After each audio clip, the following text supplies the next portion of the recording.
Post, South African immigration officials are not processing anyone now because they are not expecting any person to come through. Only trucks are going through now. But in the morning, we expect that the numbers will pick up again. My colleague Joel Matlala will show you trucks queuing to enter the South African border, or the border between South Africa and Zimbabwe, the Beitbridge border.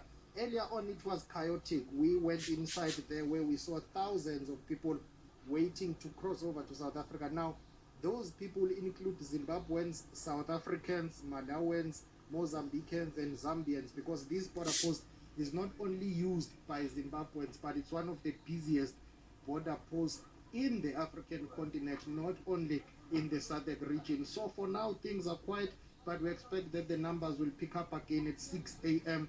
in the morning. But let me tell you and your viewers that the majority of those people that we witnessed earlier on were sent back to Zimbabwe because, according to our sources, they did not have enough, or should I say, they did not have the accurate documentation for them to enter the country. That includes the issue of COVID-19 test certificates. Most of them had fake certificates. Some of them had expired COVID-19 test certificates, so they were sent back to Zimbabwe. Only a few was allowed to come inside South Africa, but authorities are adamant that they are dealing with the chaos here at the Beitbridge border. It's been going on for days. We spoke to some people who told us that they've been waiting for at least 3 days to cross to South Africa. What seems to be the holdup, particularly on the Zimbabwean side? Is there any indication that the situation is going to be sorted out anytime soon? It's not going to happen anytime soon. At least it will take a couple of days, because we understand, and the South African officials and authorities are telling us that the problem is on the Zimbabwean side. That's where there is a long queue of cars and people coming to South Africa. That's where they say there is a slow movement. And then when it comes to this side, they claim that they are able to process and clear those who've got the correct documentation. But it seems that it has become a finger pointing and a blame game between South Africa and Zimbabwe, because South African authorities claim that the problem lies with Zimbabwe. That's where the queue is long in terms of people coming towards South Africa, and cars, including trucks. ENCA reporter Sipamandla Koke there, coming to us live from the Beitbridge border. The delays at that Beitbridge border alone are said to have cost the road freight industry at least 2 billion rand. For more on the economic fallout of these border problems at both Beitbridge and Lebombo, we are now joined by Mike Fitzmaurice. He is the Executive Director of the Federation of East and Southern African Road Transport Associations. Mike, good evening, good to talk to you. We know at least 2 billion rand was lost to the industry as the result of chaos at just one border crossing before Christmas alone. So what do you think the full impact is by now? Melanie, that figure was calculated from the 3rd of December until the 24th of December.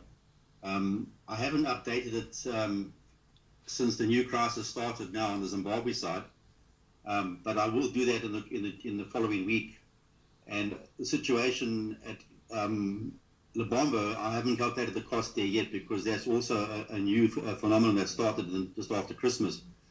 But I can guarantee you that this figure is going to double in the way things are going at the moment.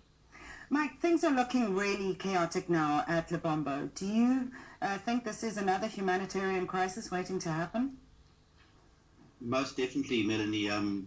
We've seen that there's been queues of cars there now since Sunday for 5 days now almost. There's people with children, with babies, pregnant women, elderly people. As we said, there's no water, there's no sanitation. It's a huge humanitarian crisis. What do you think government needs to do right now in order to avert further disaster? Melanie, there's one or two solutions. I think, but what they need to do is close the border during the evening for travelers, which they're doing at Beitbridge, and then use the nighttime window to get the trucks through, because the trucks need to cross as soon as possible. Those people are being delayed 4 or 5 days at a time at huge costs, at $20 an hour. That's what it costs the industry. So, I mean, a rough calculation, if you're working on how much it costs a truck per hour that they're standing idle, would be how much? $20 an hour times 24 hours is $480 a day per truck. The average number of trucks at a border post at any one time, like Beitbridge, can be up to 1,100 trucks a day. It's a huge number. It's a huge economic cost. It's a huge number. Mike Fitzmaurice, thank you so much for your time this evening.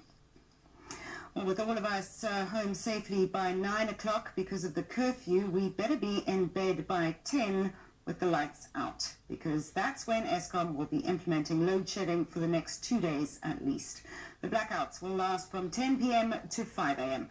Eskom says this latest round of power cuts is to recover and preserve emergency generation reserves used to